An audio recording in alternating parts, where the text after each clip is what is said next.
سمجھیں ہر ایک چیز کو در حقیقت، دے دے الہی وہ نور بصیرت۔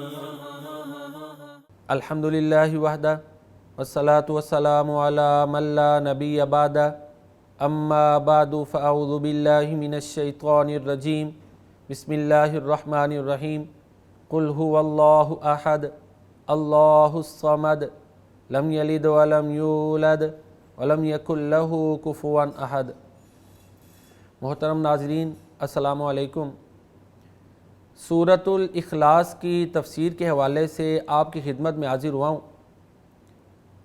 سب سے پہلے سورۃ الاخلاص کا ترجمہ سماعت فرمائیں، اس کے بعد انشاءاللہ العزیز اس کی تفسیر کے حوالے سے چند گزارشات آپ کی خدمت میں پیش کروں گا۔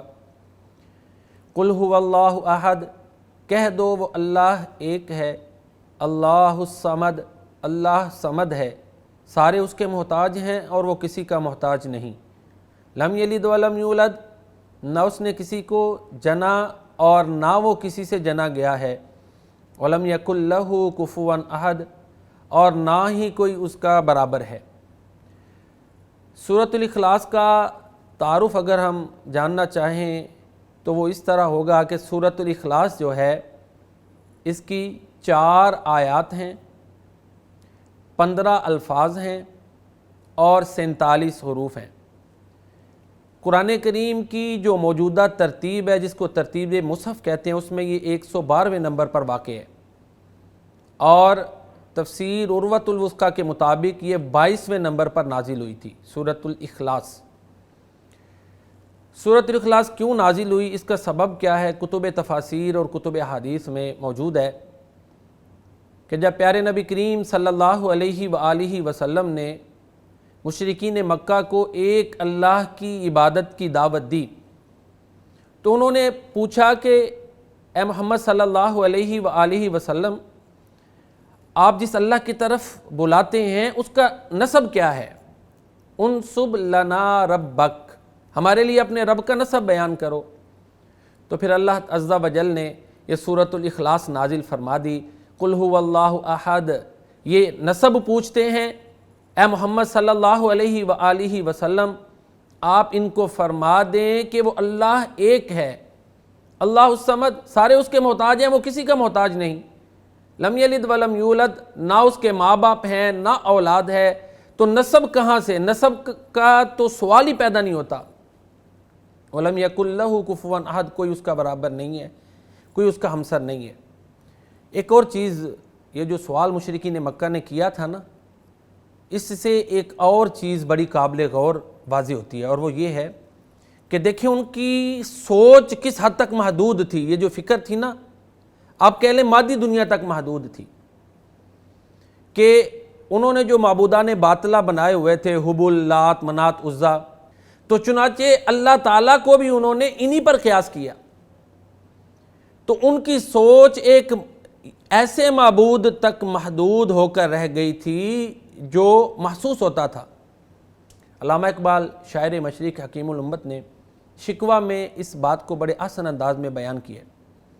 کہتے ہیں ہم سے پہلے تھا جب تیرے جہاں کا منظر، کہیں مسجود تھے پتھر کہیں معبود شجر، خوگرے پیکرے محسوس تھی انسان کی نظر، مانتا پھر کوئی اندیکھے خدا کو کیوں کر، تجھ کو معلوم ہے لیتا تھا کوئی نام تیرا، قوت بازوئے مسلم نے کیا کام تیرا۔ تو یہ ان کا سوال اور اس کے جواب میں سورۃ الاخلاص کا نازل ہونا اس بات کا عکاس ہے کہ کس قدر ان کی سوچ چھوٹی تھی۔ سورۃ الاخلاص جو ہے نا، اگر ہم اس کو ایک اور زاویہ سے دیکھیں، اس کے محل وقوع کے لحاظ سے دیکھیں، کانٹیکسٹ میں دیکھیں، سیاق و سباق کے حوالے سے دیکھیں، تو اس لحاظ سے بھی اس کی معنویت، حکمت بڑی واضح ہے۔ اس سے جو پچھلی صورت ہے نا، وہ سورۃ اللہب ہے۔ سورۃ اللہب کا جو تھیم یا بنیادی مضمون ہے وہ یہ ہے کہ جو اللہ کے ساتھ شرک کرے گا اور پیارے نبی کریم صلی اللہ علیہ وآلہ وسلم کی شان میں گستاخی کرے گا، وہ تباہ و برباد ہو جائے گا۔ جبکہ سورۃ الاخلاص میں بالکل اس کے اپوزٹ مضمون ہے، اور وہ یہ ہے کہ جو ایک اللہ کی توحید کو مانے گا وہ کامیاب ہے، دنیا میں بھی کامیاب ہے، آخرت میں بھی کامیاب ہے۔ یہ تو سورۃ الاخلاص کا پچھلی سورت جو 111 نمبر ہے سورۃ اللہب، اس کے ساتھ تعلق تھا۔ اب جو اس کے بعد والی صورتیں ہیں نا، 2 سورۃ الفلق اور سورۃ الناس، ان سے بھی اس کا بڑا گہرا تعلق ہے، اور وہ یہ ہے کہ اس سے جو پچھلی اگلی صورتیں ہیں نا، سورۃ الفلق اور سورۃ الناس، ان کو معوذتین کہتے ہیں، یعنی پناہ دینے والی 2 صورتیں۔ تو تعلق اس طرح بنا کہ جس ذات نے پناہ دینی ہے وہ ذات بے مثال ذات ہے، وہ یکتا ہے، وہ صمد ہے، سارے اس کے محتاج ہیں، وہ کسی کا محتاج نہیں۔ جب وہ پناہ دے دے گا تو کس کی جرأت ہے کہ جو اس کی پناہ میں آیا ہو اس کو نقصان پہنچا دے۔ یہ اس کا معوذتین کے ساتھ ربط ہے سورۃ الاخلاص کا۔ سورۃ الاخلاص کے بہت سے فضائل ہیں، صحیح احادیث میں بھی موجود ہیں، کچھ ضعیف احادیث بھی ہیں۔ تو اس کے فضائل کے حوالے سے 3 احادیث بنیادی طور پر جو ہے میں آپ کی خدمت میں پیش کرتا ہوں، انشاءاللہ العزیز تینوں ہی صحت کے لحاظ سے درست ہیں۔ ایک دفعہ پیارے نبی کریم صلی اللہ علیہ وآلہ وسلم نے صحابہ کرام سے کہا کہ کیا تم اس بات سے عاجز آ گئے ہو کہ رات کو سونے سے پہلے 1/3 قرآن پڑھ لیا کرو؟ تو صحابہ کرام کو حیرت ہوئی کہ 1/3 10 پارے قرآن کون پڑھے گا؟ تو پھر پیارے نبی کریم صلی اللہ علیہ وآلہ وسلم نے فرمایا یہ سورہ قل هو اللہ احد، سورۃ الاخلاص، یہ 1/3 قرآن کے برابر ہے، اس کا ثواب، اس کا اجر 1/3 قرآن کے برابر ہے۔ ایک اور روایت میں آتا ہے کہ پیارے نبی کریم صلی اللہ علیہ وآلہ وسلم نے ایک لشکر بھیجا، اس لشکر کا جو امیر تھا وہ جب لشکر والوں کو جماعت کرواتا تھا تو اس کا یہ عمل تھا، ہر رکعت میں یہ عمل کرتا تھا، کیا پہلے سورۃ الفاتحہ پڑھتا، پھر کوئی اور سورہ مبارکہ پڑھتا، پھر سورہ اخلاص پڑھتا، ہر رکعت میں یہ عمل تھا۔ اب لوگوں نے آ کے پیارے نبی کریم صلی اللہ علیہ وآلہ وسلم سے اس کا یہ عمل بیان کیا، تو آپ صلی اللہ علیہ وآلہ وسلم نے کہا کہ جاؤ اس سے پوچھو کہ وہ یہ عمل کیوں کرتا تھا، کیوں کرتا ہے، اس کا سبب کیا ہے، موٹیو کیا ہے، محرک کیا ہے؟ پوچھا گیا تو اس نے کہا مجھے اس صورت کے ساتھ محبت ہے کیونکہ اس میں اللہ کی حمد ہے، تعریف ہے۔ تو پیارے نبی کریم صلی اللہ علیہ وآلہ وسلم نے فرمایا جاؤ اسے کہہ دو کہ اللہ بھی اس کے ساتھ محبت رکھتا ہے۔ ویسے تو پورے قرآن کریم سے محبت ایمان کے لیے شرط ہے نا، تو سورۃ الاخلاص، سورہ قل هو اللہ احد کے ساتھ محبت کرنے کی یہ فضیلت ہے کہ اس شخص کے ساتھ اللہ تعالیٰ بھی محبت کرتے ہیں۔ ایک اور روایت میں آتا ہے کہ مسجد قباء میں ایک انصاری صحابی جماعت کرواتا تھا، اور اس کا یہ عمل تھا کہ پہلے وہ سورۃ الفاتحہ پڑھتا، اس کے بعد سورۃ الاخلاص یعنی یہی سورہ قل اللہ احد پڑھتا، پھر اس کے بعد کوئی اور سورہ مبارکہ پڑھتا تھا۔ اسی طرح جماعت کرواتا تھا۔ لوگوں نے کہا کہ دیکھو بھائی سورۃ الاخلاص بھی مکمل صورت ہے، یا یہ اکیلی پڑھ لیا کرو یا کوئی اور سورہ مبارکہ پڑھ لیا کرو، تم پہلے سورہ فاتحہ پڑھتے ہو، پھر سورۃ الاخلاص پڑھتے ہو، پھر ایک اور سورت پڑھتے ہو، تو تم صرف سورۃ الاخلاص پڑھ لیا کرو فاتحہ کے بعد، یا کوئی اور پڑھ لیا کرو۔ وہ صحابی کہنے لگا بھائی میں نے تو جماعت ایسے ہی کروانی ہے، اگر تمہیں نہیں نہ منظور تو تم اپنا امام بدل لو۔ اب ظاہر ہے وہ صحابی ان میں سب سے زیادہ اہل علم تھا، اب اس کے ہوتے ہوئے انہیں یہ اچھا نہیں لگتا تھا کہ وہ کسی اور کو امام کھڑا کریں۔ پیارے نبی کریم صلی اللہ علیہ وآلہ وسلم کی خدمت میں جب یہ معاملہ پیش کیا گیا تو وہ صحابی جو امام تھا وہ بھی سامنے تھا۔ آپ نے پوچھا کہ بھئی تم ان کی بات کیوں نہیں مان رہے اور تم یہ کیوں پڑھتے ہو؟ تو اس نے جواب دیا کہ اللہ کے رسول صلی اللہ علیہ وسلم مجھے اس صورت کے ساتھ محبت ہے۔ تو پیارے نبی کریم صلی اللہ علیہ وآلہ وسلم نے فرمایا کہ تمہیں تمہاری یہ محبت جنت میں لے جائے گی۔ تو سورۃ الاخلاص سے محبت جنت میں لے جانے کا سبب ہے۔ یہ اتنی پیاری صورت ہے، اور بھی اس کے فضائل ہیں، صحیح حدیث میں بھی موجود ہیں۔ بہرحال یہ 3 فضائل میں نے بیان کیا آپ کے سامنے۔ تفسیر حدائق الروح والریحان میں علامہ محمد الامین جو ہیں انہوں نے اس کے کئی نام ذکر کیے ہیں اور وہ سارے اجتہادی ہیں۔ ایک تو اس کا نام ہے نا الاخلاص، نجات دینا، چونکہ یہ سورہ مبارکہ کفر سے، شرک سے، اللہ کے عذاب سے، اللہ کے غضب سے، جہنم سے نجات دلاتی ہے۔ اس لیے اس کا نام ہے سورۃ الاخلاص۔ ایک اس کا نام ہے سورۃ التجرید کہ یہ دوسروں پر جو توقعات ہوتی ہیں نا ان سے بے نیاز کر دیتی ہے۔ جیسا کہ اقبال نے کہا، یہ ایک سجدہ جسے تو گراں سمجھتا ہے، ہزار سجدے سے دیتا ہے آدمی کو نجات۔ جتنا عقیدہ توحید پختہ ہوگا، انسان کا جتنا زیادہ اللہ تعالیٰ کی ذات پہ توکل ہوگا، اتنی ہی زیادہ اس میں صفت استغنا پیدا ہو جاتی ہے۔ اسی طرح اس کا نام ایک سورۃ النجات، وہ واضح نجات کا معنی نجات دینے والی صورت ہے۔ سورۃ الولایہ، اس کو پڑھنے سے، اس کے مطابق عقیدہ بنانے سے، اس کے مطابق عمل کرنے سے اللہ تعالیٰ کی دوستی حاصل ہوتی ہے۔ ایک اس سورہ مبارکہ کا نام ہے سورۃ النسبہ، کیونکہ اللہ تعالیٰ کے حسب نسب کے بارے میں پوچھا گیا نا، اسی مناسبت سے اس کا نام یہ رکھ دیا گیا۔ ایک اسی طرح سورۃ الاخلاص کا نام ہے المحتضر، کہ اس کی تلاوت سننے کے لیے فرشتے حاضر ہوتے ہیں۔ سورۃ البراءت، شرک سے یہ نجات دینے والی صورت ہے۔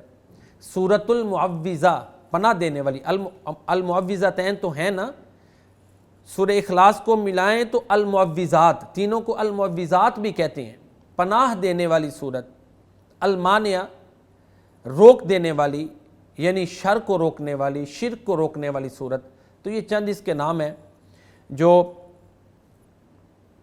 تفسیر حدائق الروح و ریحان میں علامہ محمد الامین نے ذکر کی ہیں۔ اب سورۃ الاخلاص کی جو ہے نا آیات بائے آیت جو ہے تھوڑی سی وضاحت وہ سمجھ لیں۔ قل هو اللہ احد، کہہ دو وہ اللہ ایک ہے۔ اب قل میں صرف یہ نہیں کہ صرف اناؤنسمنٹ ہے کہ کہہ دو، قل جو ہے نا اس کے معنی میں بڑی وسعت ہے۔ وہ اس طرح کہ اس بات کے قائل ہو جاؤ کہ وہ اللہ ایک ہے، اس بات پر پختہ عقیدہ بنا لو کہ وہ اللہ ایک ہے، پھر پختہ عقیدہ بنا کے قائل ہو کے دوسروں کو قائل کرو کہ وہ اللہ ایک ہے۔ یہ ساری چیزیں جو ہے نا وہ قل میں شامل ہیں۔ صرف قل میں یہی نہیں ہے کہ بس اناؤنسمنٹ ہے، اعلان کر دو، بس نہیں، پہلے اپنا پختہ عقیدہ بنانا ہے، نظریہ بنانا ہے، سوچ بنانی ہے، پہلے خود قائل ہونا ہے، پھر دوسروں کو کرنا ہے۔ کس بات پر؟ هو اللہ احد، کہ وہ اللہ ایک ہے۔ کیونکہ اگر اللہ کے ساتھ اور معبود ہوتے تو کائنات کا نظام درم برم ہو جاتا۔ یہ کائنات کا نظام درست چل رہا ہے، یہ اس بات کا ثبوت ہے کہ اس کا پیدا کرنے والا، اس کا چلانے والا ایک ہے۔ جس طرح کہ اللہ تعالیٰ سورۃ الانبیاء میں فرماتے ہیں، لو کان فیہما آلہۃ الا اللہ لفسدتا فسبحان اللہ رب العرش عما یصفون۔ اگر ان آسمانوں اور زمین میں اللہ تعالیٰ کے علاوہ اور معبود ہوتے تو ان کا نظام درم برم ہو جاتا۔ تو یہ جن معبودوں کو اللہ کا برابر ٹھہراتے ہیں، اللہ تعالیٰ ان سے پاک ہے۔ اسی طرح یہی مضمون سورۃ المؤمنون میں اللہ تعالیٰ بیان فرماتے ہیں، مَتَّخَذَ اللَّهُ مِن وَلَدٍ وَمَا كَانَ مَعَهُ مِنْ إِلَٰهٍ إِذًا لَذَهَبَ كُلُّ إِلَٰهٍ بِمَا خَلَقَ وَلَعَلَىٰ بَعْضُهُمْ عَلَىٰ بَعْضٍ سُبْحَانَ اللَّهِ عَمَّا يَصِفُونَ۔ نہ اللہ کی اولاد ہے، نہ اس کے ساتھ کوئی اور معبود ہے۔ اگر اس کے ساتھ اور معبود ہوتے، یعنی ایسے معبود ہوتے کہ جنہوں نے کچھ حصوں کو پیدا کیا ہوتا، کچھ مخلوقات جنہوں نے خود بنائی ہوتی، تو پھر اللہ تعالیٰ فرماتے ہیں اِذًا لَذَهَبَ كُلُّ إِلَٰهٍ بِمَا خَلَقَ، جس نے جو کچھ پیدا کیا ہوتا وہ لے جاتا۔ وَلَعَلَىٰ بَعْضُهُمْ عَلَىٰ بَعْضٍ، ایک دوسرے پہ غلبے کے لیے کوششیں کرتا۔ تو اللہ تعالیٰ ان سب چیزوں سے پاک ہے جو وہ اللہ تعالیٰ کے بارے میں بیان کرتے ہیں، جنہیں اللہ تعالیٰ کی طرف منسوب کرتے ہیں۔ تو قل هو اللہ احد، کہہ دو وہ اللہ ایک ہے۔ اللہ الصمد، اللہ صمد ہے، سارے اس کے محتاج ہیں، وہ کسی کا محتاج نہیں۔ ذالکم اللہ ربکم لہ الملک، سورہ فاطر ہے۔ اللہ تعالیٰ فرماتے ہیں یہ اللہ تمہارا رب، اس کے لیے بادشاہت ہے۔ والذین تدعون من دونہ ما یملکون من قطمیر، اللہ کو چھوڑ کر جن کو یہ پکارتے ہیں وہ تو کھجور کی گٹھلی کے اندر جو دھاگا ہوتا ہے اس کے بھی مالک نہیں ہیں۔ ان تدعوہم لا یسمعوا دعاءکم، اگر یہ ان کو پکارتے جائیں تو ان میں اتنی طاقت بھی نہیں کہ وہ پکار کو ہی سن لیں۔ وَلَوْ سَمِعُوا مَا اسْتَجَابُوا لَكُمْ، اور اگر وہ سن لیں تو جواب دینے کی طاقت نہیں رکھتے۔ وَيَوْمَ الْقِيَامَةِ يَكْفُرُونَ بِشِرْكِكُمْ، قیامت والے دن تمہارے شرک کا وہ انکار کر دیں گے۔ پھر اللہ تعالیٰ مزید فرماتے ہیں اسی سورہ مبارکہ میں، یا ایھا الناس انتم الفقراء الی اللہ، اے لوگو تم سارے کے سارے اللہ کے در کے فقیر ہو، مانگت ہو، محتاج ہو۔ واللہ هو الغنی الحمید، اللہ تعالیٰ غنی ہے، حمید ہے، تعریف کیا گیا ہے۔ ان یشاء یذہبکم ویأتی بخلق جدید، وہ سمد ہے نا، سارے اس کے محتاج ہیں، وہ کسی کا محتاج نہیں، تو وہ چاہے تو تم سب کو لے جائے اور مخلوقات لے آئے۔ وما ذلک علی اللہ بعزیز، اور یہ اللہ تعالیٰ پر مشکل نہیں ہے۔ لم یلد ولم یولد، نہ اللہ تعالیٰ کی اولاد ہے نہ ماں باپ ہیں۔ ماں باپ ہوں تو یہ اس بات کی دلیل ہے کہ جس کے ماں باپ ہیں وہ اپنے وجود میں دوسروں کا محتاج ہے، ماں باپ کی بدولت اس کو وجود ملا نا، تو یہ نقص ہے۔ اللہ حقیقی معبود ہے، اس نقص سے پاک ہے۔ پھر اس سے ایک اور بات ہے کہ جس کے ماں باپ ہیں ظاہر ہے وہ عدم سے وجود میں آیا، تو اللہ تعالیٰ تو وہ ذات ہے کہ الحی القیوم۔ آیت الکرسی میں اللہ تعالیٰ فرماتے ہیں اللہ لا الہ الا ہو الحی القیوم، اللہ وہ ذات ہے کہ جس کے علاوہ کوئی معبود نہیں ہے، وہ ہمیشہ سے زندہ تھا، زندہ ہے، زندہ رہے گا، ہمیشہ سے قائم تھا، قائم ہے، قائم رہے گا۔ تو لہٰذا اللہ تعالیٰ اس نقص سے پاک ہے کہ اس کے ماں باپ ہوں۔ لم یلد ولم یولد، اولاد کے نقص سے بھی پاک ہے۔ وہ اس طرح کہ جس کی اولاد ہوگی ظاہر ہے یہ اس بات کا اشارہ ہے کہ اس کا کوئی جانشین ہے، تو اس کے فنا کی طرف یہ اشارہ ہے، تو اللہ تعالیٰ اس نقص سے بھی پاک ہے۔ تو لہذا معبود کے لیے والدین کا ہونا، بیوی کا ہونا، اولاد کا ہونا نقص ہے، یہ خامی ہے، اور اللہ تعالیٰ ان تمام نقائص سے پاک ہے۔ قرآن کریم میں ہی اللہ تعالیٰ فرماتے ہیں بدیع السماوات والارض انا یکون لہ ولد ولم تکن لہ صاحبہ وخلق کل شیء، آسمانوں زمین کو وہ پیدا کرنے والا ہے اور اس کے لیے کہاں بیوی، اس کے لیے بیوی کا تصور بھی نہیں ہے۔ تو بہرحال یہ مختصر سی تفسیر تھی جو سورۃ الاخلاص کی میں نے آپ کے سامنے پیش کی۔ آخری چند باتیں یہ ہیں کہ سورۃ الاخلاص توحید کے حوالے سے ایک جامع ترین سورت ہے اور تمام شرکی عقائد کا رد کرتی ہے۔ نیکی کا خدا اور بدی کا اور، یہ جو ایرانیوں کا ایک عقیدہ تھا اس کا رد اس میں ہے، کہہ دو وہ اللہ ایک ہے۔ عیسائیوں نے کہا کہ اللہ کا بیٹا ہے، اس کا رد ہے کہ اللہ کی نہ اولاد ہے نہ ماں باپ ہیں۔ یہودیوں کا رد ہے، مجوسیوں کا رد ہے، مشرکین جنہوں نے لاکھوں معبود بنائے ہوئے اس کا اس سورہ مبارکہ میں رد ہے۔ جو فرشتے جن کے بارے میں مشرکین مکہ کہتے تھے کہ وہ اللہ کی بیٹیاں ہیں، تو اس صورت میں کہہ دیا گیا، سورہ اخلاص میں بیان کر دیا گیا کہ اللہ تعالیٰ اس نقص سے پاک ہے۔ تو یہ سورۃ الاخلاص کی مختصر سی وضاحت تھی، تفسیر تھی۔ اللہ رب العزت کی بارگاہ میں دعا ہے کہ اللہ تعالیٰ ہمیں قرآن کریم کے ساتھ صحیح معنوں میں محبت کرنے کی توفیق عطا فرمائے، ہماری اس محبت کو قبول فرمائے، قرآن کریم کو اللہ تعالیٰ ہمارا سفارشی بنائے اور ہمارے لیے حجت بنائے۔ وما علینا الا البلاغ المبین۔